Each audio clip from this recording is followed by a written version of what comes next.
சரிங்க மாதாஜி. नमो विष्णुपदाय कृष्णप्रेष्ठाय भूतले श्रीमते जयपताक स्वामिनिधि नामिने नमः आचार्यपादाय निधाय कृपपदायिने गौरगतदामदाय नगरग्रामदायिने नमः ओं विष्णुपदाय कृष्णप्रेष्ठाय भूतले श्रीमते भक्तिवेदान्त स्वामिनिधि नामिने नमस्ते सारस्वते देवे गौरवाणी प्रचारिणे निर्विशेष शून्यवादी वाचान्त्य देशधारिणे जय श्री कृष्ण चैतन्य प्रभु नित्यानंद श्री अद्वैत गदाधर शिवासादि गौर भक्त वृंदा हरे कृष्ण कृष्ण कृष्ण हरे हरे हरे राम राम राम हरे हरे जय जय बाहवता देवा जय जय बाहवता जय जय राधा कृष्ण स्वरूपा जय जय बाहवता देवा जय जय बाहवता गोविन्द जय जय गोपाल जय जय राधारमण हरि गोविन्द जय जय गोविन्द जय जय गोपाल जय जय राधारमण हरि गोविन्द जय जय राधारमण हरि गोविन्द जय जय मुखं करोति वाचालं पङ्गुं लङ्घयते गिरिं यत्कृपातमहं वन्दे गुरुं वन्दे श्रीगुरुं दीनतारिणं परमानन्दं माधवं श्रीचैतन्यईश्वरम् ॐ नमो भगवते वासुदेवाय ॐ नमो भगवते वासुदेवाय ॐ नमो भगवते वासुदेवाय इस डिवाइन ग्रेस भक्ति वेदांत स्वामी श्रील प्रभुपाद की जय இன்னைக்கு மூன்றாவது காண்டம் அத்தியாயம் 14 பதம் 3 தஸ்ய சோத்தரத சௌனீம் ஸ்வதம்ஸ்ட்ராக்ரேன லீலயா தைத்யராஜஸ்ய ச பிரஹ்மன் கஸ்மாதேதோரபூன்மிருதः. மொழிபெயர்ப்பு: பூமியை கடலில் தூக்கி வந்து திருவிளையாடல் புரிந்த பகவான் வராகருக்கும் அசுர மன்னனுக்கும் ஏன் யுத்தம் நடந்தது, அந்தணரே அதன் காரணம் யாது அப்படின்னு மைத்ரேய முனிவரை பார்த்து விதுரர் கேட்கிறார். பதம் 4. ஸ்ரத்ததானாய பக்தாய ப்ரூஹி தத் ஜன்ம விஸ்தரம் ருஷேன திருப்தியதி மனஹ பரம் கௌதூகலம் ஹிமே. ஹரே கிருஷ்ணா. ஹரே கிருஷ்ணா. மொழிபெயர்ப்பு பொருளுரை வழங்கியவர் தெய்வ திரு சுவாமி சுவாமி பக்தி வேதாந்த ஆசா பக்தி வேதாந்த சுவாமி பிரபாதாக்கு ஜெய். ஹரே கிருஷ்ணா. மொழிபெயர்ப்பு: புதியனவற்றை அறிந்து கொள்ள வேண்டும் எனும் ஆவல் என் மனதில் அதிகரிக்கிறது. மேலும் பகவானின் அவதார தோற்றத்தினை பற்றி கேட்க கேட்க திகட்டுவதே இல்லை. ஆகையினால் நம்பிக்கை கொண்ட ஒரு பக்தனுக்கு அவரை பற்றி மேலும் மேலும் விளக்கி அருள்கிறார்கள். பொருளுரை: உண்மையில் மிகுந்த நம்பிக்கையும் கேட்க விரும்புகின்ற அவாவும் அதிகமுடைய ஒருவரே முழுமுதற் கடவுளின் தோற்றம் மற்றும் மறைவு போன்ற திருவிளையாடுகளை பற்றி கேட்பதற்கு தகுதி உடையவர் ஆவார். இவ்வுன்னத செய்திகளை அறிந்து கொள்வதற்கு விதுரர் மிகவும் பொருத்தமுடையவர் ஆவார். ஹரே கிருஷ்ணா மாதாஜி. ஹரே கிருஷ்ணா மாதாஜி. அப்போ பகவானின் செய்திகள் என்றும் அமிர்தம் போன்றவை, என்றுமே வந்து நம்மளுக்கு சளிப்பூட்டுவது கிடையாது. யாருக்கு சளிப்பூட்டும் அப்படின்னு பார்த்தா, மஞ்சக்காமலை இருக்கிறவங்களுக்கு கரும்போ அல்லது கரும்பு ஜூஸோ அல்லது தேனோ எவ்வாறு இனிக்காதோ அது போல பௌதிகவாதிகளுக்கு என்றுமே அந்த ஞானம் கைவர பெறாதவர்களுக்கு பகவானின் செய்திகள் என்றுமே திகட்டும். ஆனா பக்தர்களுக்கு என்றுமே திகட்டுவதே கிடையாது. அமிர்தம் போன்று அதை பருகிக்கொண்டே இருக்கிறார்கள். சததம் கீர்த்த எந்தோமாம். அவங்க எப்பவுமே பகவானை பற்றிய செய்திகளை சிரவணம், கீர்த்தனம், ஸ்மரணம் இதை செஞ்சுட்டே இருக்காங்க. ஏன்னா இந்த மாதிரி தூய பக்தர்களால தான் பகவானை பற்றிய செய்திகளை கேட்க முடியும். அடுத்தது பதம். அது மாதிரி இங்க வந்து விதுரர் ஆவலுடன் மேலும் மேலும் கேட்டுக்கொண்டிருக்கிறார். எப்படி பரீட்சித்து மகாராஜா கேட்டாரோ அது போல விதுரர் கேட்டாலோ அது போல பரீட்சித் மகாராஜா கேட்கிறார். பரீட்சித் மகாராஜா கேட்டது போல இங்கே பக்தர்கள் அனைவரும் ஒன்று கூடி நாமும் கேட்டுக்கொண்டிருக்கிறோம். இதுல எப்போ நம்மளுக்கு வந்து அந்த தித்திப்பு ருச்சி கிடைக்குதோ அப்ப பக்தியில நாம நிலை பெற முடியும். இல்ல போர் அடிக்குது, 1 hour ஆச்சு, நீங்க இது எப்ப பாரு இதையவே பேசிட்டு இருக்கீங்க, படிச்சுட்டு இருக்கீங்க போதும் அப்படின்னு வெளியில போகணும்னு நினைச்சோம்னா நம்மளுக்கு பக்தி அந்த அளவு தான் இருக்கு அப்படின்னு நாமளே நம்மள சுய பரிசோதனை செய்து கொள்ளலாம். அடுத்தது பதம் 5. மைத்ரேய உவாச்ச சாது வீர துவயா பிருஷ்டம் அவதாரகதாம் ஹரேஹ யத்வம் பிருச்சசி மர்த்யானாம் மிருத்யுபாச விஷாதனிம். हरे न कृष्ण परीक्षे माता जी, ना माताजी, परीक्षे माता जी। न परीक्षे। देखो, மைத்ரேய மாமுனிவர் கூறினார், ஓ வீரனே, நீ என்னிடம் கேட்டறிய விளைந்தது ஒரு பக்தனுக்கு மிகவும் பொருத்தமானதாகும். ஏனெனில் அது முழுமுதற் கடவுளின் அவதாரங்களை பற்றியதாகும். மரணமே எல்லையாக நிர்ணயிக்கப்பட்டிருக்கும் மனிதர்களின் ஜனன மரண பிணைப்பின் விடுதலைக்கு அவர் ஒருவரே ஆதாரமாக விளங்குகின்றார். பொருளுரை: மாமுனிவர் மைத்ரேயர் விதுரரை வீரன் என்று அழைத்ததற்கு அவர் குருகுலத்தில் பிறந்தவர் என்பது மட்டும் காரணமல்ல, அவர் பகவானின் அவதாரங்களான வராகர் மற்றும் நரசிம்மரின் வீர பண்புகளை பற்றி கேட்க விளைந்ததினாலேயும் ஆகும். அவருடைய விசாரணைகள் பகவானை பற்றியது ஆதலினால் அவை ஒரு பக்தனுக்கேற்ப பொருத்தமுடையதாகும். இம்மைக்குரிய எதை பற்றியும் ஒரு பக்தன் கேட்க விரும்புவதில்லை. இவ்வுலகில் எத்தனையோ யுத்த சரிதங்கள் உள்ளன. ஆயினும் ஒரு பக்தனுக்கு அவற்றை கேட்கும் விருப்பம் ஏற்படுவதில்லை. பகவான் ஈடுபடும் யுத்தம் என்பது வீர மரணத்திற்கானதல்ல, மாறாக நம்மை ஜனன மரணத்தில் பிணைக்கும் மாயையின் விலங்குகளுக்கு எதிரானதாகும். அதாவது பகவானின் வீர சரித்தங்களை பற்றி கேட்கும் ஆர்வமுடையவன் ஜனன மரண பிணைப்புகளிலிருந்து விடுதலை பெறுகிறான். குருட்சேத்திர யுத்தத்தில் பங்கெடுத்த அனைவருக்கும் முக்தியை உறுதி செய்வதற்காகவே அதில் பகவான் கலந்து கொண்டார் என்பதை அறியாத மூடர்கள் பகவான் அதில் பங்கு கொண்டதை பற்றி ஐயமுறுகின்றனர். ஆனால் பீஷ்மதேவர் அந்த யுத்தத்தில் பங்கு கொண்ட அனைவரும் வீர மரணம் எய்திய பின்னர் தங்கள் உண்மையான ஆன்மீக தோற்றத்தினை எய்தினர் என்று கூறியுள்ளார். ஆகையினால் பகவானது வீர செயல்களை பற்றி கேட்பதானது பக்தி தொண்டு செய்வதை போன்றே நன்மை அளிக்க கூடியதாகும். ஹரே கிருஷ்ண மாதாஜி. தேங்க்யூ. ஹரே கிருஷ்ணா மாதாஜி. அப்போ ஸ்ரவணம், கீர்த்தனம், ஸ்மரணம், பாத சேவனம் அப்படின்னு நவவித பக்தி தொண்டுல முதன்மையானதும் முக்கியமானதும் ஸ்ரவணம், கேட்பது. பகவானுடைய வீர செயல்களை இங்க கேட்டுட்டு இருக்காரு மைத்ரேயர் கிட்ட விதுரர். அப்ப விதுரர் யாரு அப்படின்னா ஒரு சத்திரிய குடும்பத்தில இருந்து வந்தவர். அதனால இங்க சாது வீர துவயா பிருஷ்டம் அப்படின்னு சொல்றாரு. சாது வீர அப்படின்னா அவரால் எப்படி வினவப்பட்டதுன்னா, ஓ வீரரே அப்படின்னு ஏன் சொல்றார்? அவர் வந்து ஒரு பக்தனும் கூட. சாது சாது அப்படின்னா தூய பக்தன். பக்தன் மட்டுமல்ல, வீரனும் கூட. அப்ப பகவான் கிட்ட 64 குணங்கள், மேன்மையான குணங்கள் இருக்கு. அதுல வீரம் அப்படிங்கிற குணமும் ஒன்று. ஏன்னா பகவான் வந்து வர்ண ஆசிரமங்கள் எதையுமே அவர் கீழ்த்தரமா சொல்லல. ஏன்னா பகவானுடைய பாகம், ஒவ்வொன்றும் பகவானுடைய பாகம், அந்த வர்ணங்கள். அப்ப பகவான் வந்து சத்திரிய குலத்திலும் இருக்கிறார். அதே சமயம் அவர் அவர் வந்து ஒரு தியாகமும் பண்றார், துறவு அப்படிங்கிற நிலையும் ஏற்படுத்துறார். அப்போ அவர் வைஷ்ய குடும்பத்திலையும் இருக்கிறார்.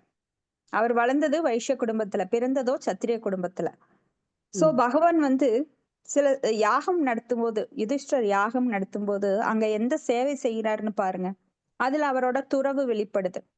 சோ பகவான் வந்து பல்வேறு தோற்றங்கள் எடுக்கிறார். மனித தோற்றம் மட்டும் கிடையாது, பன்றியோட அவதாரம் எடுக்கிறார், மீனாக வருகிறார், கூர்மமாக வருகிறார். அதனால பகவான் எதையுமே இழிவு கிடையாது. அப்ப நாம எதை பார்த்தும் நாம வந்து கிண்டல் பண்றதோ கேலி பண்றதோ மனசை நோகடிக்கிறதோ கூடாது. சூத்திரர்கள் கூட தூய பக்தர்கள் ஆகலாம். எப்படின்னா பக்தி தொண்டு செய்யும் போது, பிராமணத்தன்மையை பெறும்போது, அதை விட பிராமணத்தன்மைக்கும் மேலான வைஷ்ணவர் தன்மையை அடையும் போது, வைஷ்ணவர் தன்மையை அடையும் போது அவர் குருவாகவும் ஏற்றுக்கொள்ளப்படுகிறார். இது வந்து நாம பக்தி சித்தாந்த சுவாமி அவருடைய அவதார தினம் நேற்று நடந்தது. அப்ப வந்து அவர் சொல்லியிருக்கார், பிராமண ஒரு கூட்டத்துல அவர் சொல்றார், பிராமணர்கள் அப்படின்னா பிறப்பால பிராமணர்கள் கிடையாது. எந்த வர்ணத்தவரும் பிராமணர் தன்மையை ஏற்றுக்கொள்ளும் போது, அந்த உணர்வை வளர்த்து கொள்ளும் போது அவர்கள் பிராமணர்கள் அப்படின்னு சொல்லி அவர் எல்லாருக்கும் அத ஒரு சவால் விட்டு அதை நிரூபிச்சு காமிக்கிறார். சோ இங்க வந்து ஜனன மரண பிணைப்பிலிருந்து விடுதலை பெற ஆர்வம் உள்ளவர்கள் பகவானின் வீரச்சரிதங்களை பற்றி கேட்டுக்கொண்டிருக்க வேண்டும். அவரது நாமம், ரூபம், புகழ், லீலை இப்படி எல்லாவற்றையும் கேட்டுக்கொண்டிருக்க வேண்டும். அப்பதான் நம்மளுக்கு முக்தி கிடைக்கும். முக்தி அப்படின்னா என்ன? ஃபர்ஸ்ட் முக்தி கிடைச்சாதான் அதுக்கப்புறம் பிரேமையை வளர்த்துக்க முடியும். புக்தி என்பது பௌதிகத்திலிருந்து விடுபடுவது. இப்ப பௌதிகத்துல இருந்து எப்படி விடுபட முடியும்? பகவான் கிட்ட அட்டாச்மெண்ட் வரும்போது நம்மளுக்கு நார்மலாவே பௌதிகத்துல டிட்டாச்மெண்ட் வரும். சோ முக்தி அப்படிங்கிறது பகவான் ஸ்ரீ கிருஷ்ணரால் கொடுக்கப்படுவது, மற்ற தேவர்களால் அல்ல. தேவர்களுக்கும் தலைவர்களால் கொடுக்க முடியாது. சிவபெருமான் அதைத்தான் பார்வதி தேவிக்கு பத்ம புராணத்துல சொல்றார். முக்தி பிரதாதாம் சர்வேசாம் விஷ்ணுர் ஏவன அசம்சய அப்படின்னு. அப்போ முக்தியை என்னால கொடுக்க முடியாது. நான் எல்லா வரத்தையும் தருவேன். ஏன்னா ஆசுதோஸ் வைஷ்ணவானாம் யதா சம்போ அப்படின்னு சொல்லி, வைஷ்ணவர்களில் தூய வைஷ்ணவராக இருந்தாலும், அவர் பகவானுடைய ஒரு அம்சமாக இருந்தாலும் அவரால் நான் முக்தி தர முடியாது. பகவான் கிருஷ்ணர் தான் தர முடியும்னு உறுதியா சொல்றார். அப்ப யாருக்கெல்லாம் முக்தி வேணுமோ அவங்க பகவானை பற்றிய வீர செய்திகளை கேட்டுக்கொண்டே இருக்க வேண்டும். அதனால்தான் பீஷ்ம தேவர் அந்த யுத்தத்தில் பங்கு கொண்ட அனைவரும் வீர மரணம் எய்திய பின்னரும் தங்கள் உண்மையான ஆன்மீக தோற்றத்தினை எய்தினர். இப்ப பகவானது வீர செயல்களை பற்றி கேட்பது பக்தி தொண்டு செய்வதை போன்று நன்மை அளிக்கக்கூடியது. ஸ்ரவணம் என்றுமே கேட்டுக்கொண்டே இருங்கள். கேளுங்கள் கேளுங்கள் கேட்டுக்கொண்டே இருங்கள். ஏன்னா காது என்னைக்குமே ரெஸ்ட் கேட்காது. ஏதாவது ஒரு ஒலியை கேட்டுக்கொண்டே இருக்கும். நாம தூங்குற நேரத்துல கூட ஏதாவது சத்தம் கேட்டோம்னா அது அலர்ட் ஆயிடும். மத்தப்ப பாருங்க, நாம காலையில எந்திரிக்கிறோம், காதுல ஏதாவது செய்திகள் விழுந்துட்டே இருக்கும். குழந்தை சத்தம் கேட்கும், இல்ல உருட்டுற சத்தம் கேட்கும். சமையல் அறையில மனைவி கோபமா இருந்தா அண்டா குண்டெல்லாம் போட்டு உடைப்பாங்க, அந்த சத்தமாவது கேட்கும். இனிமையான பாடல்கள் கேட்கும், இல்ல மந்திர ஒலிகள் கேட்கும். வீட்டுக்கு வீடு இது மாறுபடும். அப்போ ஒண்ணுமே இல்லையா, ரோட்ல போற ஒரு கார் சத்தமோ, பைக் சத்தமோ, பஸ் சத்தமோ, இப்படி பௌதிக ஒலிகள் நம்மளுக்கு காதுல நிறைஞ்சு கிடக்கும். ஆனா பகவானை பற்றி கேட்கறது அப்படிங்கிறது மிக மிக மங்களகரமானது. இதை விட மங்களகரமானது இந்த உலகத்துல வேறு எதுவும் இல்லை. ஏன்னா இந்த கலியுகம் கலோத்தத் ஹரி கீர்த்தனாத், இந்த கலியுகத்துல ஹரி கீர்த்தனம் கேட்பதுதான் மேன்மையானது. ஏன்னா இந்த கலியுகம் அமங்கலம் நிறைந்தது. எதுவுமே இங்க மங்களகரமானது இல்லை, ஒன்னே ஒன்ன தவிர. எது? பகவானுடைய நாமம், ரூபம், குணம், லீலைகளை தவிர. நாம பௌதிகமா பேசலாம். மஞ்சள் போடுறது நல்லது, மஞ்சள் பூசிக்கிறது நல்லது, போட்டு வைக்கிறது நல்லது, பூ வைக்கிறது நல்லது, வாசல் தெளிக்கிறது நல்லது. இது எல்லாம் கிடையாது. இதெல்லாம் பௌதிகமான செயல்கள். மனசுல ஃபுல்லா அழுக்க வச்சுட்டு இதெல்லாம் பண்ணிட்டு உட்காந்துட்டு இருந்தா என்ன பிரயோஜனம்? சோ மனசுல அழுக்கை நீக்கக்கூடிய தூய்மையான வார்த்தைகள் எது? பகவானுடைய சொற்கள், பகவானுக்கு உரிய மந்திரங்கள், பகவானை புகழ்வது. இதுதான் வேதங்கள். வேத ஒலிகள் எங்கு கேட்கின்றதோ. வேத ஒலிகள்னா என்ன? பகவானை பற்றி பேசுறது எல்லாமே வேத ஒலிகள். இப்ப நாம பேசுறது எல்லாமே வேத மந்திரம். ஏன்னா பகவான் சூட்சுமமா நம்ம கிட்ட இருக்கார், பரமாத்மாவா இருக்கார், அதை ரசிச்சுட்டு இருக்கார்.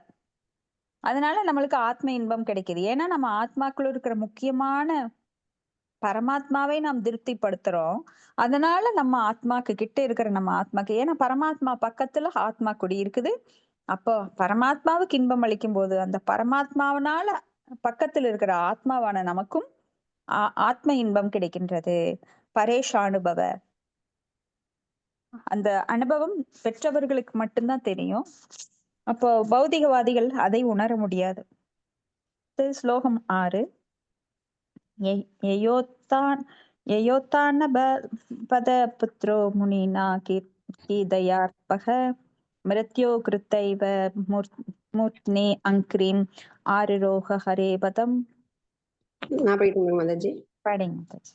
இவ்வீர சரிதங்களை பற்றி நாரத முனிவரிடம் கேட்டறிந்த மன்னன், உத்தானபாத மன்னனின் மைந்தனாகிய துருவன் முழு முதற் கடவுளின் ஞானம் பெற்றதோடு மரணத்தின் தலையில் கால் வைத்து ஏறி பகவானின் உறைவிடத்தையும் அடைந்தார். பொருளுரை. துருவ மகாராஜா தனது உடலை துறந்த போது வானுலகிற்கு அழைத்துச் செல்வதற்காக சுனந்தன் போன்றோர் அங்கே காத்திருந்தனர். அவர் தனது தந்தையின் அரசு பதவியை பெற்று பல குழந்தைகளை ஈண்டெடுத்த போதிலும் மிக இளவயதிலேயே இவ்வுலக வாழ்வை நீங்கினார்.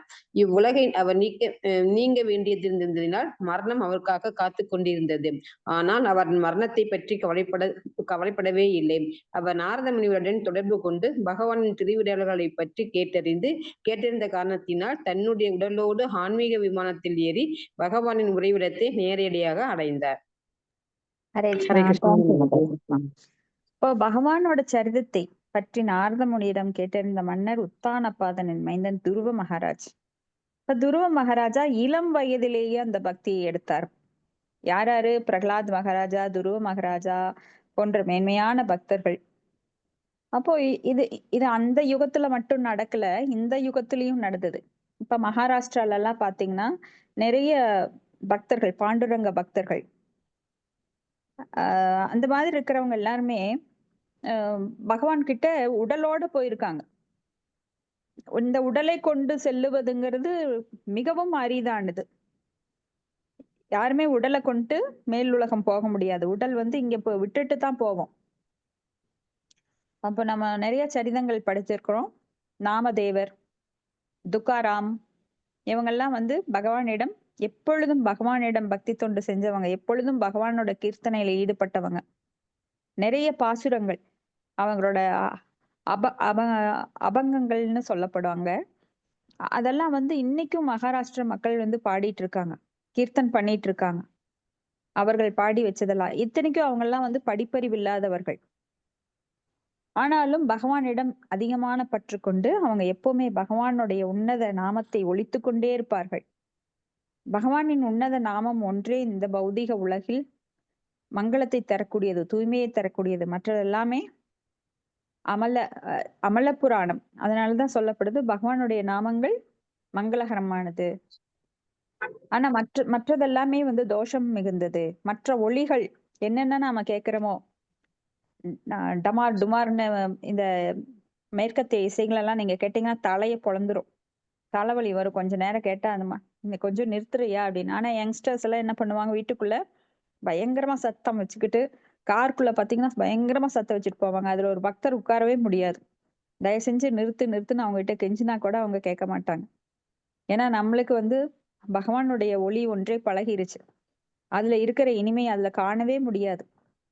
அது போல யாரெல்லாம் பாகவதம் கேட்கிறாங்களோ, பகவத்கீதை கேட்கிறாங்களோ, சைத்தன்ய சரிதாமிர்தம் கேட்கிறாங்களோ, அவங்களுக்கு மற்ற கதைகள், இலக்கியங்கள் மேல எந்த ஆர்வமும் கிடையாது. அதெல்லாம் கைத்தவ தர்மத்தை கைவிட்டு விடுவார்கள். இதுதான் உண்மையான தர்மம். சாதாரண தர்மம் கிடையாது, சுவதர்மம். நம்மளுடைய ஒரு சுயநலத்துக்காகவது நாம் இந்த இதையை பின்பற்றியே ஆக வேண்டும், வேற கதியே கிடையாது. அப்போ நாம நிறைய பேரு ஆன்மீக உடலோடு சென்றதை நாம நிறைய சரிதங்கள்ல பார்க்கலாம். அதுல துருவ மகாராஜா அவர் மரணத்தின் மேல காலை வச்சு, மரண தேவன் மேல காலை வச்சு அவர் பகவான்கிட்ட போனாரு. துருவ லோகம் அப்படிங்கிற ஒரு லோகமே கொடுத்து பகவான் அதற்கு காவலாகவும் நிற்கின்றார். அவருடைய துறவு மண்பான்மை இதுல இருந்து வெளிப்படுது பாருங்க. பகவான் எல்லாருக்கும் எப்பவுமே காவலாளி தான். ஆனா நாம சொல்றோம் பகவானுக்கு நான் சேவை செய்யறேன். உண்மையில பகவான் தான் நம்மளுக்கு சேவை செய்யறார். ஆனா நாம சொல்றது என்ன, நான் பகவானின் சேவகன். உண்மையில பகவான் தான் நம்மளுக்கு சேவை செய்யறார். எவ்வளவோ சேவைகள். நான் என்னோட ஆசையில என்னுடைய ஆசைகள் அத்தனையும், விருப்பங்கள் அனைத்தையும் நிறைவேற்றுபவர் அவரே. பல ஜென்மங்கள் எடுத்துட்டேன், பல ஆசைகள் வச்சுட்டேன், பல உடல்கள் எடுத்துட்டேன். எல்லாத்துக்கும் அவர்தான் அந்த ஆசைகளை நிறைவேற்றக்கூடிய பரமாத்மா. இங்க மட்டும் இல்ல, ஆன்மீக உலகிலும் அவர்தான் என்னுடைய ஒரே ஒரு பரம புருஷர். அவர்தான். அங்கேயும் அவர்தான் நம்மளுக்கு காவல். சோ என்றுமே நாம் அவருக்கு கட்டுப்பட்டவர்களே. இங்கேயும் அப்படிதான். நாம எல்லாம் சுதந்திரமானவர்கள் நினைக்கிறோம். நாம் சுதந்திரம், நம்மளுக்கு தனிப்பட்ட சுதந்திரம் கிடையாது. ஏன்னா நாம் உடலோட அங்கங்கள். உடல் எப்படி செயல்படுதோ அது மாதிரிதான் நாம செயல்பட முடியும். ஒரு சிறு அங்கம் தனிப்பட்ட முறையில செயல்பட முடியாது. இப்ப கை நினைக்குது நான் வலது பக்கம் திரும்பணும் அப்படின்னு, முதுக நோக்கி திரும்பணும்னு நினைக்குது, முடியுமா? முடியாது. ஏன்னா உடல் இயக்கிற மாதிரி தான் கை இயங்க முடியும். மூளைக்கு போய் நம்ம என்ன நினைக்கிறோமோ அது மூளைக்கு போய் அந்த செல்களால் தூண்டப்பட்டு அந்த கால் எங்க போகணும் அப்படிங்கறத நம்மளுக்கு டைரக்ட் பண்ணுது. காலுக்கு தனியா மூளை கிடையாது, கைக்கு தனியா மூளை கிடையாது. சோ நாம எல்லாம் உடல் உறுப்புகள். அப்ப பகவானுக்கு நாம் சேவை செய்யக்கூடிய அங்கங்கள் மட்டுமே. ஸ்லோகம் 7. அதாத்ராபி பீதிகாசோயம் அயம் ஸ்ருதோ மே வர்ணித புரா பிரம்மணா தேவேன தேவனாம் அனுப்ருச்சதாம். ஹரே ஹரே கிருஷ்ணா. கிருஷ்ணா. படிக்கிறேன் மாதாஜி. படிங்க மாதாஜி. மொழிபெயர்ப்பு. பகவான் வராகருக்கு இரணியாட்சனுக்கு அசுரன் நடைபெற்ற யுத்தம் பற்றி வரலாற்றின் முன்னொரு சமயம் தேவர்களுக்கெல்லாம் உயர்ந்த தேவரான பிரம்மதேவன் சக தேவர்களிடம் விவரித்துக் கொண்டிருந்த போது நான் கேள்விப்பட்டேன். ஹரே கிருஷ்ணா மாதாஜி. நன்றி மாதாஜி. ஹரே கிருஷ்ணா மாதாஜி. மொழிபெயர்ப்பு இருக்கு மாதாஜி. தட்சன் இது 8 படிங்க மாதாஜி. ஸ்லோகம் படிங்க. ஓகேங்க. பகவான் வராகருக்கும் இரண்யாக்ஷருக்கும் நடைபெற்ற யுத்தம் பற்றிய வரலாற்றை முன்பொரு சமயம் தேவர்களில் உயர்ந்த தேவரான பிரம்மதேவன் சக தேவர்களிடம் விவாதித்து கொண்டிருந்த போது யார் கேள்விப்பட்டேன்னு சொல்றாங்க? மைத்ரேய முனிவர். பதம் 8. திதிர்தாட்சாயினி சத்தர் மரீச்சம் கஷ்யபம் பதிம் அபத்ய காமா சகமே சந்தியாயாம் ஹிருச்யசயார்திதா. மொழிபெயர்ப்பு. தட்சனின் புதல்வியான திதி குழந்தை வேண்டும் என்பதற்காக மாரிஷியன் மைந்தனும் தனது கணவருமான கச்சேப்பரிடம் மாலை நேரத்தில் உறவு கொள்ள விரும்பினாள். ஹரே கிருஷ்ணா மாதாஜி. நன்றி மாதாஜி. நன்றி மாதாஜி. அப்ப கஷ்யப்ப முனிவரோட மனைவி திதி. திதி இன்னும் திதி அக்கா தங்கையான அதிதி 2 பேரு கஷ்யப்ப முனிவர் இதுல போட்டியா இருப்பாங்க. கஷ்யப்ப முனிவருக்கு இன்னும் மனைவிகள் இருக்காங்க. ஏன்னா கஷ்யப்ப முனிவர் இந்த இதுல பிரஜாபதியாக உயிர்வாளிகள் ஜீவராசிகளை உற்பத்தி செய்யறதுல ஈடுபட்டிருக்கார். இனியும் பார்க்கலாம். ஸ்லோகம் 9. இஷ்ட்வாக்னி ஜிஹ்வம் பயஷா புருஷம் யஜுசாம் பதிம் நிம்லோச்சதி அர்க்க ஆஷீனம் அக்னி ஆகாரே சமாஹிதம். மொழிபெயர்ப்பு. படிங்க மாதாஜி. ஓம் நம பகவதே வாசுதேவாய. ஓம் நம பகவதே வாசுதேவாய. ஓம் நம பகவதே வாசுதேவாய. பதம் 9. மொழிபெயர்ப்பு பிளஸ் பொருளுரை. ஏசி பக்திவேதாந்த சுவாமி சீல பிரபுபாதருக்கு ஜே. மேற்திசையில் சூரியன் மறைந்த பின் சூரியன் மறைந்தான். யாகத்தீயை நாவாக கொண்ட முழுமுதற் கடவுளுக்கு நெய்வேத்தியங்களை படைத்த பின்னர் முனிவர் சமாதியில் அமர்ந்தார். பொருளுரை. அக்னியானது முழுமுதற் கடவுள் விஷ்ணுவின் நாவாக கருதப்படுகிறது. அக்னிக்கு நிவேதனமாக அளிக்கப்படும் தானியங்களும் சுத்தம் செய்யப்பட்ட வெண்ணெயும் இவ்வாறே அவரால் ஏற்றுக்கொள்ளப்படுகின்றன.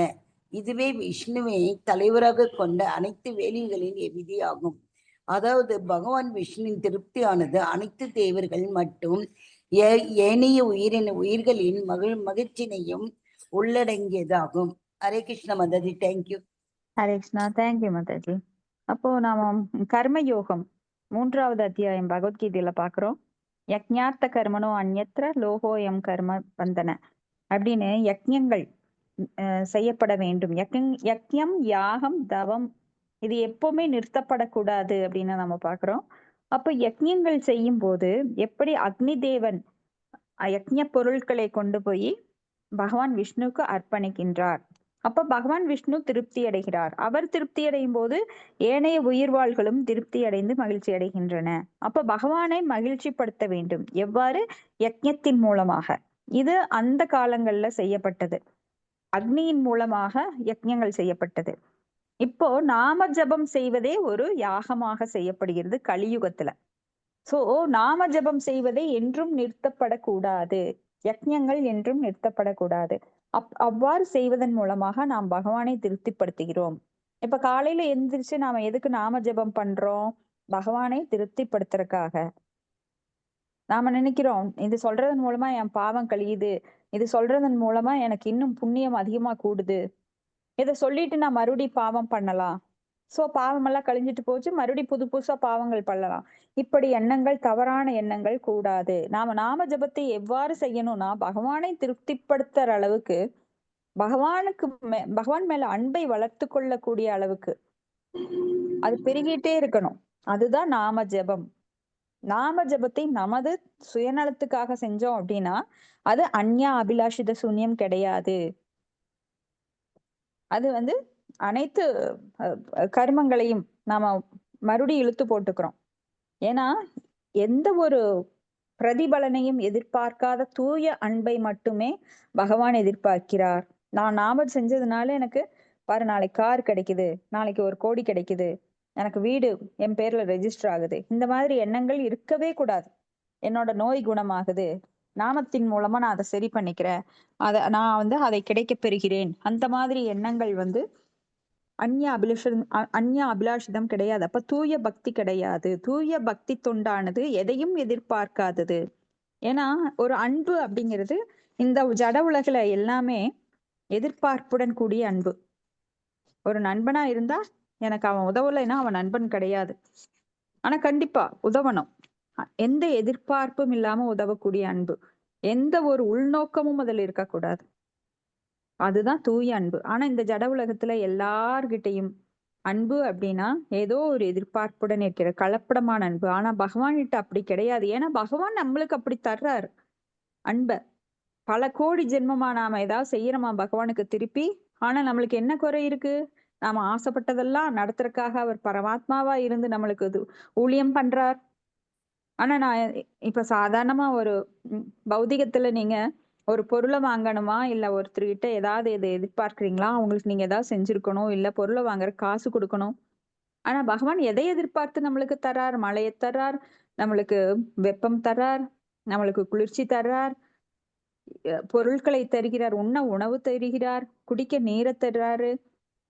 என்ன குறைச்சல் நம்மளுக்கு? வீடு, வாசல், சொத்து, உறவு எல்லாம் இருக்கு. ஆனா என்னைக்காவது நாம இத்தனைக்கும் நன்றி சொல்லியிருக்கிறோமான்னு கேட்டா 1 வே மட்டும்தான். இங்க கிடைக்கிறது மட்டும்தான். நாம கொடுக்கறதுங்கிறது ரொம்ப ரொம்ப ரொம்ப அரிது. நம்ம எல்லாருமே எத்தனையோ அனுபவிச்சிருக்கோம். அப்படி சொன்னா, நன்றி சொன்னா இந்த ஜென்மம் மட்டும் பற்றாது, நம்ம பல கோடி ஜென்மம் எடுத்து நன்றி நன்றி நன்றி நன்றி நன்றின்னு சொல்லிட்டே இருக்கணும். அதுக்காகத்தான் நாம இப்ப ஹரே கிருஷ்ணா கிருஷ்ண கிருஷ்ண ஹரே ஹரே, ஹரே ராம ராம ராம ஹரே ஹரே அப்படிங்கிற மந்திரத்தின் மூலமா பகவானை நாம துதிக்கின்றோம், போற்றுகின்றோம். ஏன்னா நம்மளுக்கு பகவான்கிட்ட எந்த குறையும் காண முடியாது. அப்படி காணணும்னு நினைக்கிறவங்க, குற்றமுள்ள கண்கள் உடையவர்கள் இன்னும் இருக்காங்க. அவங்க எல்லாம் எவ்வளவு ஒரு பாவத்தை சேர்த்துக்கிறாங்க பாருங்க. ஏன்னா நன்றி சொல்ல வேண்டியவருக்கு அவங்க அபராதம் பண்ணிட்டு இருக்காங்க. ஆனா அவங்களுக்கும் பகவான் குறை வைக்கலைன்னா எவ்வளவு கிரேட். நீ என்னை பத்தி நீ வந்து தவறா சொல்ற, அதனால உனக்கு சாப்பாடு கிடையாது, அதனால உனக்கு மழை கிடையாது, இந்த பூமியில உனக்கு இடம் கிடையாதுன்னு அவர் சொல்லவே இல்லை. அவங்களுக்கும் அள்ளி அள்ளி தர்றார். நீ என் குழந்தை, பரவாயில்ல, நீ திட்டாம யார் திட்டுவா? ஆனா இதுக்குரியத நீ அனுபவிக்கிறியே அப்படின்னு அவர் மனசு கஷ்டப்படுது. அவர் திருத்த முற்படுகிறார். ஒரு தாய் தந்தைக்கு அடங்காத குழந்தைய தாய் தந்தை என்ன பண்ணுவாங்க? போ வீட்டை விட்டு போ சொல்ல மாட்டாங்க. நீ நல்லா இருக்கணும், தயவு செஞ்சு இதை செய்யாதேன்னு முடிஞ்ச வரைக்கும் முயற்சி பண்றாங்க. அவங்க துன்பப்பட்டாலும் அவங்க மேலும் மேலும் குழந்தைகளை அரவணைத்து அன்பால திருத்த முற்படுகிறார். சாம பேத தண்டை. இதுதான் நம்மளுக்கும் நடக்குது. சாம பேத தண்டை.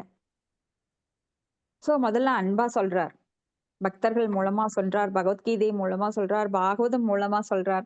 அதையெல்லாம் நீ எடுத்துக்கலையா? அப்புறம் பேத, அப்புறம் அதையும் எடுத்துக்கலையா? தண்டை எது மூலமா வருது? நம்மளுக்கு மாயாதேவியின் மூலமாக வருகின்றது. அப்படிப்பட்டவங்களுக்கு வாழ்க்கையில நல்லா அடி உழுகுது.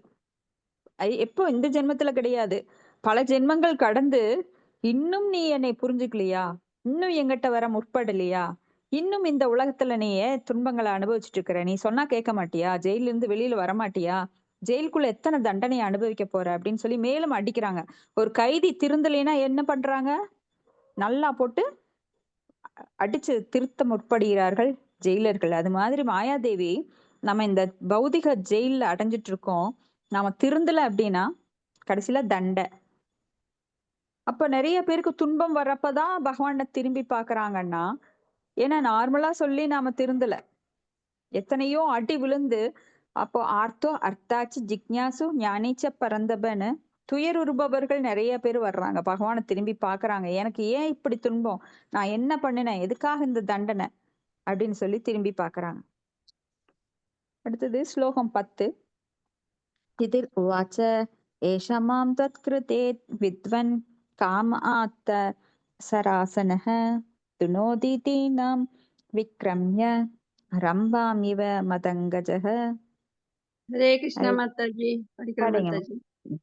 மொழிபெயர்ப்பு. அப்போது எழில்மங்கை திதி தனது இச்சையினை எடுத்துரைத்தாள். ஓ கற்றறிந்தவரே, மதங்கொண்ட யானை வாழைக் கன்றினை மிதித்து சீர்குலைப்பதைப் போல் மன்மதன் தனது மலர்கணைகளினால் என்னை தொல்லைப்படுத்துகிறான். பொருளுரை. சமாதி நிலையில் தன் கணவன் ஆழ்ந்து விட்டதைக் கண்ட எழில்மங்கை திதி தனது அழகுமிக்க உடலினால் அவரை கவர முற்படாது உரத்த கூறத் தொடங்கினாள்.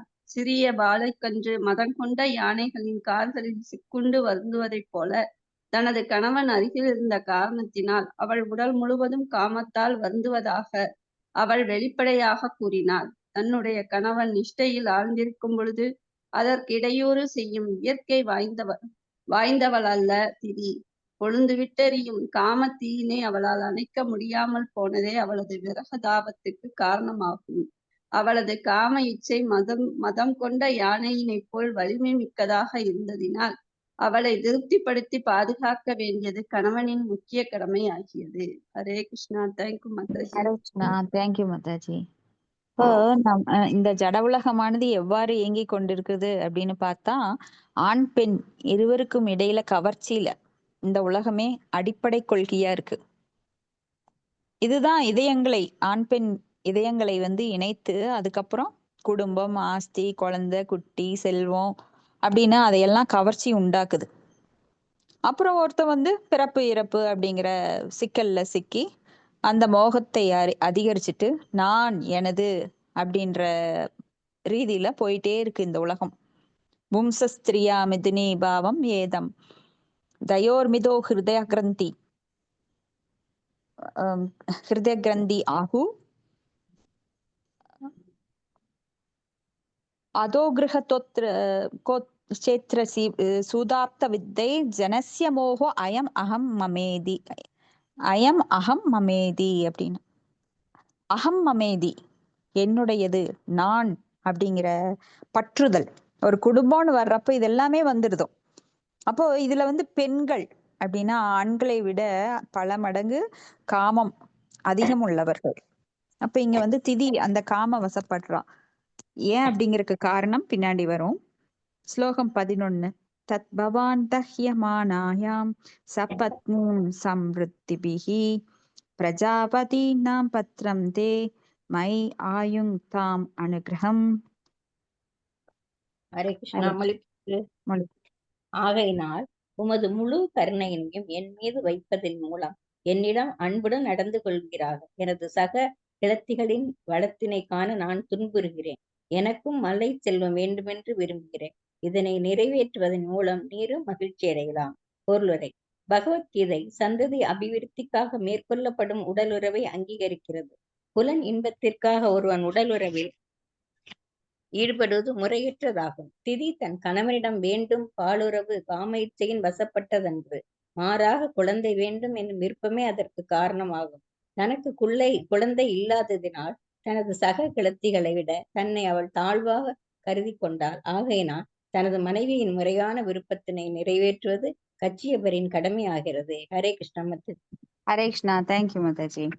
அப்போ இங்க திதி எதுக்காக ஆசைப்பட்ட அப்படின்னா, ஒரு பொறாமை, அனசூயவே. யாருகிட்ட அந்த காலத்துல பிரஜாபதி அப்படின்ற பொறுப்பை ஏற்றுக்கொண்டிருக்கிற கஷ்யப்ப முனிவருக்கு பல மனைவிகள் இருந்தாங்க. அதுல தன் தங்கையான அதிதிக்கு தேவர்கள் 30 முக்கோடி தேவர்கள் அவங்க பிறந்திருக்கும் போது இயற்கையாகவே அந்த காலத்துல எல்லாம் குழந்தைகள் பெறுவது அப்படிங்கிறது ஒரு பெரும் பாக்கியம். இந்த காலத்துல குழந்தை வேண்டான்னு சொல்றவங்க நிறைய பேர் இருக்காங்க. அதுக்கான தடைகளை எல்லாம் ஏற்படுத்திக்கிறாங்க. அப்ப பகவானோட சட்டத்துக்கு புறம்பா நிறைய பேர் செயல்படுறாங்க. குழந்தைகளை கருவிலே அழிக்கிறாங்க. அது பாவப்பட்ட செயல் அப்படிங்கிறது கூட புரியறது கிடையாது. ஒரு அடிப்படை விஷயம் கூட தெரியறது இல்லை. அப்போ உடலுறவு கொள்ளுவதற்கும் காலம் இருக்கின்றது. உடலுறவு அப்படிங்கிறது புலன்களை இன்பப்படுத்துவதற்காக அல்ல, பகவானுக்கு துணை புரிவதற்காக. அதாவது இந்த உயிர்வாளிகள் தோன்றுவதற்காக, ஒரு பக்தனை உருவாக்குவதற்காக உடலுறவு அப்படிங்கிறது திருமணத்தின் மூலம் சட்டபூர்வமாக அங்கீகரிக்கப்பட்டது. அப்போ அங்கீகரிக்கப்பட்ட காமம் கூட நான் தான், சட்டத்திற்கு உட்பட்ட காமமும் நானே அப்படின்னு சொல்றார். அப்போ பக்தி தொண்டு செய்யறவங்க ஒரு பக்தனை உருவாக்கணும் அப்படிங்கறக்காக அந்த கருவை ஏற்றுக்கொள்கிறார்கள், உடலுறவுக்காக கிடையாது. அப்போ இங்க திதி குழந்தை வேண்டும் அப்படிங்கிற விருப்பத்தினால, பொறாமையினால. ஏன்னா மற்ற மனைவியர்களுக்கெல்லாம் நிறைய குழந்தை இருக்கு, நான் இன்னும் மலடியா இருக்கேனே. மலடி அப்படிங்கிற சொல்லே அந்த காலத்துல இன்னைக்கும் பாத்தீங்கன்னா குழந்தை இல்லாதவங்கள அந்த மங்களகரமான காரியங்கள்னு சொல்லிட்டு சடங்குகள் எல்லாம் நடத்துவாங்க. அதுல முன்னாடி விட மாட்டாங்க. ஏன்னா அவ மலடி, அவ வேண்டாம், அவ முன்னாடி பொட்டு வைக்க கூடாது. மத்தவங்களுக்கு அந்த என்ன ஃபங்க்ஷன் நடக்குதோ அவங்களுக்கு யாராவது பூ வச்சாங்கன்னா இவங்களை முன்னாடி விட மாட்டாங்க. அவங்களுக்கு பொட்டு வைக்கவோ இல்ல பூ வைக்கவோ விட மாட்டாங்க. அந்த சமயத்துல அவங்க மனது ரொம்ப நொந்து போயிரும். அவங்க ஏதோ ஒரு பாவத்தினால, அவங்களுக்கு அந்த கர்மானால அப்படி இருக்கு அப்படின்னா, அதை புண்படுத்துறவங்களுக்கு மறுபடியும் அந்த கர்மா பாஸ் ஆகுது பாருங்க. சோ கர்மத்துக்கு மேல பாவ பலன்கள் யார்கிட்ட இருந்து எப்படி டிரான்ஸ்பர் ஆகுறது அப்படின்னே தெரியாது. நிறைய பேர் அது புரியாம பலரை புண்படுத்துறாங்க. சோ இது ரொம்ப ஜாக்கிரதையா இருக்கணும் நாம வெளியுலகத்துல. ஏன்னா பௌதீக உலகம் பதம் பதம் யத் விபதாம் நதேஷாம் அப்படின்னு ஒவ்வொரு அடியும் நம்மளுக்கு மிகவும் ஆபத்தானது. அதனால ஒவ்வொருத்தரும் பார்த்து பார்த்து பகவானோட பக்தி தொண்டுல ஈடுபடுறது தவிர எந்த ஒரு பௌதிக செயல்ல ஈடுபட்டீங்கனாலும் ரொம்ப கவனமா இருக்கணும். ஏன்னா அதுக்கு பிரதிபலன் கிடைச்சிட்டே இருக்கும். அடுத்தது ஸ்லோகம் 12. பர்த்தரி ஆப்தோருமானானாம் லோகான் ஆவிஷதே யச பதிர்பவத்விதோ யாஷாம் பிரஜாயா நனோ ஜாயதே. ஹரே கிருஷ்ணா. மாதாஜி, படிங்க மாதாஜி. மொழிபெயர்ப்பு. ஒரு பெண் அவளது கணவனின் ஆசையினாலேயே இவ்வுலகில் கௌரவிக்கப்படுகிறான். போன்ற கணவன்மார்களோ புதல்வர்களை பெறுவதினால் புகழடைகின்றனர். ஏனெனில் உமது படைப்பின் நோக்கமே உயிர்களை பெருக்குவதுதானே. பொருளுரை. ரிஷபதேவரின் கருத்துப்படி ஒரு குழந்தையை பெற்று அவனை ஜனன மரண சங்கிலியிலிருந்து நிச்சயம் விடுதலை செய்வான் என்னும் நம்பிக்கை வராத வரையில் ஒருவர் தந்தையாகவோ அல்லது தாயாகவோ ஆகக்கூடாது. பிறப்பு, இறப்பு, முதுமை, பிணி என்னும் துன்பங்கள் நிறைந்த உலக காட்சியிலிருந்து விடுபடும் சந்தர்ப்பம் மனித வாழ்க்கைக்கு மட்டிலுமே உண்டு.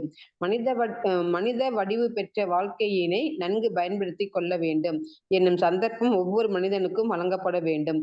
மேலும் கச்சியப்பர் போன்ற நற்றந்தையர் விடுதலை நோக்கத்திற்காகவே நற்புத்திரர்களை ஈன்றெடுப்பர். ஹரே ஹரே கிருஷ்ணா. கிருஷ்ணா. அப்போ ரிஷபதேவர் சொல்றார், ஒரு குழந்தையை பெற்று அவனை ஜனன மரண சிக்கலிலிருந்து நிச்சயம் விடுவிக்க வேண்டும். இப்போ ஒரு எந்திரம் போல குழந்தையை பெற்று ஒரு குழந்தை வேணும்னு நினைக்கிறாங்க. ஆனா அந்த குழந்தையை எப்படி வளர்த்தணுங்கிற அறிவே இல்லாமத்தான் நிறைய பேர் குழந்தை பெத்துக்கிறாங்க.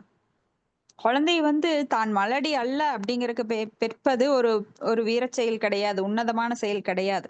குழந்தை பெத்துக்கிறதுக்கு முன்னாடி அந்த குழந்தைக்கு எவ்வாறு பாதை அமைத்து காட்ட வேண்டும், அந்த குழந்தையை இந்த பிறப்பு இறப்பு சுழலிலிருந்து எவ்வாறு விடுவிக்க வேண்டும், அந்த குழந்தையை எப்படி பகவானோட லோகத்துக்கு திருப்பி அனுப்பணும், இதெல்லாம் ஒரு தாய் தந்தை குருவுக்கு தெரிந்திருந்தால் மட்டுமே அவங்க தாயாக இருக்க முடியும், தந்தையாக இருக்க முடியும், குருவாக இருக்க முடியும்.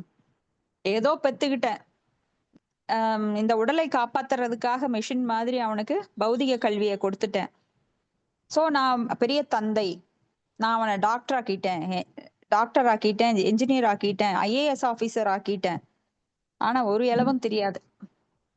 பேரு நீங்க யாருன்னு கேட்டா பேரைத்தான் சொல்லுவாங்க, படிப்பைத்தான் சொல்லுவாங்க. அந்த படிப்பும் பேரும் நிலையற்றது அப்படிங்கிறது அவங்களுக்கு தெரியாது. அவங்க நினைச்சுக்கிறாங்க IAS IPS, நான் அந்த பேரு இந்த பேரு இதெல்லாம் அடையாளம். நம்மளோட உண்மையான அடையாளம் என்ன, தன்னுணர்வு அப்படிங்கிறது என்ன, நான் உடலல்ல ஆத்மா என்பதை அறிந்தவனே. இந்த ஒரு சாதாரண அடிப்படை விஷயம் கூட நிறைய பேருக்கு தெரியாமத்தான் இந்த பூமியில அவங்க நிலையற்ற சொத்து, நிலையற்ற ஒரு அதிகாரம், நிலையற்ற புகழை அவங்க வச்சிருக்கிறோம்னு சொல்லிட்டு ஆட்டம் போட்டுட்டு இருக்காங்க. அப்போ ஒரு தாய் என்பவள் இந்த ஜீவராசி என்னிடம் ஏன் பகவான் கொடுத்தார், இது ஒரு குழந்தையாக ஒரு பெண்ணாகவோ இல்ல ஒரு பையனாகவோ நம்மளுக்கு கொடுத்தாருன்னா அந்த தாயும் தந்தையும் வழிநடத்த வேண்டும் அந்த ஆத்மாவை. இது என்னுடையதல்ல, உடல் கொடுத்ததுனால நான் தாய் ஆயிட முடியாது. அந்த ஆத்மாவுக்கு நல்ல வழிகாட்டினால் மட்டுமே நான் தாய். அந்த ஆத்மா எங்கு சென்றடைய வேண்டும்? ஏற்கனவே தாய் தந்தை கஷ்டப்பட்டிருக்காங்க. சோ தான் பெற்ற இன்பம் இந்த வையகம் பெறணும். வையகம் மட்டும் இல்ல, தன்னுடைய குழந்தைகளுக்கு கொடுக்கணும். என்ன அறிவு?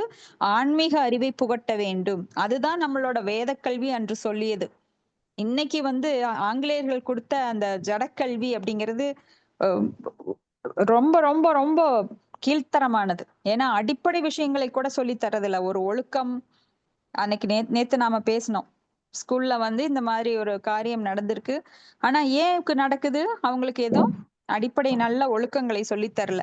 மாரல் சயின்ஸ் அப்படிங்கிறதே கிடையாது. இப்ப எல்லாத்தையும் தூக்கிட்டு அவங்க எல்லாம் எப்படி இயந்திரத்தனமா இந்த உடலை இயக்கி பணத்தை சம்பாதிக்கலாம், யாரை ஏமாத்தலாம், எப்படி ஏமாத்தலாம், அதுக்கு பேர் தான் சார்ட்டர்ட் அக்கவுண்ட்.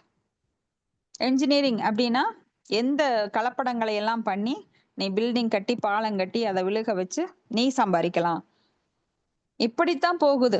ரொம்ப ரொம்ப அரிது, உண்மையா இருக்கிறவங்க ரொம்ப அரிது. எல்லா தொழிலிலும், தொழில் அப்படின்னாலே ஏமாத்துறது தான்.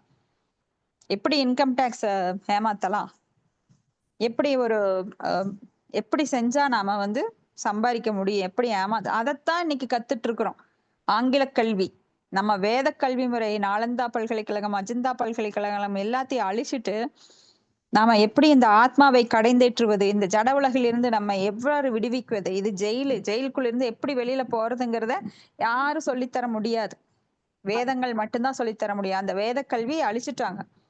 ஸ்ரீல பிரபுபாதர் மூலமா இன்னைக்கு நாம அதை மீண்டும் உயிர்ப்பித்து நாம கொஞ்சம் அதுல 1000 பேருக்கு ஒருத்தர் தான் இங்க வர்றாங்க. மனுஷா நாம் சகசேஷு கச்சித்யததி சித்தையேன்னு. சோ அந்த 1000 பேர்கள்ல யாராவது ஒருத்தர் தான் பகவான்கிட்ட போக முற்படுகிறாங்க. பல ஜென்மங்களுக்கு பிறகு பகுனாம் ஜென்மனாம் அந்தே ஞானவான் மாம் பிரபத்தியதேன். சோ இங்க ஒரு குரு அப்படிங்கிற ஒரு தாயோ தந்தையோ அந்த ஜீவராசி என்னுடையதல்ல, உடல் கொடுத்ததுனால நான் கொண்டாட முடியாது. இது என் மகன், இது என் மகள். பகவானால கொடுக்கப்பட்ட அந்த ஜீவராசி அடுத்த ஜென்மத்துல யாருக்கு போகும்னு தெரியாது. யாருக்கு மகனா பிறக்க போகுது, மகளா பிறக்க போகுது, நாம யாருக்கு பிறக்க போறோம்னு தெரியாது. அதனாலதான் அன்னைக்கு பாடும்போது என்ன பண்ணாங்க, தாலாட்டுல ஆராரோ ஆரீரோ அப்படின்னாங்க. நீ யாரோ நான் யாரோ, இந்த ஜென்மத்துல நீ எனக்கு ஒரு ஷார்ட் டைம் விட்டில் பூச்சி வாழ்க்கை. பிரம்மாவோட ஆயுட்காலத்துல ஒப்பிடும் போது கண்ணை மூடி முழிக்கிறதுக்குள்ள நம்ம வாழ்க்கை போயிரும். அதுக்குள்ள நம்ம எத்தனை கற்பனைகள், எத்தனை ஆட்டம். அப்போ ஆடாத ஆட்டம் என்ன அப்படின்னு. அப்போ குரு நஷ்யாத் ஜனோ நஷ்யாத் பிதா நஷ்யாத் ஜனனி நஷ்யாத் தெய்வம் ந தத்யான் ந பதி சஸ்யான் ந மோட்சயேத்யஹ சமுபேத மிருத்யும். அப்போ ஒரு குருவோ இல்ல நம்மளை சேர்ந்த ஸ்வஜனோ, நம்மளை சேர்ந்த மக்களோ, பிதா தந்தையோ தாயோ, தேவர்களோ, நாம் வழிபடும் தேவர்களோ, யார் நமக்கு நல்ல வழிகாட்டவில்லையோ அவர்கள் தாயும் கிடையாது, தந்தையும் கிடையாது, குருவும் கிடையாது, தேவர்களும் கிடையாதுன்னு பாகவதத்துல நம்மளுக்கு சொல்லப்படுது. அப்போ ஒரு தாயாக தந்தையாக இருப்பவர்கள் கண்டிப்பா குழந்தைகளுக்கு நல்ல வழிகாட்டணும், ஆத்ம பலம் தரணும், ஆத்ம ஞானம் தரணும், பிரம்ம ஞானத்தை தர வேண்டும். அடுத்தது ஸ்லோகம் 13. புராபிதானோ பகவான் தசோ துஹித்ரு வத்சல கம் வருணீத வரம் வச்சா இதி அப்ருச்ச ந பிரதக். படிக்கிற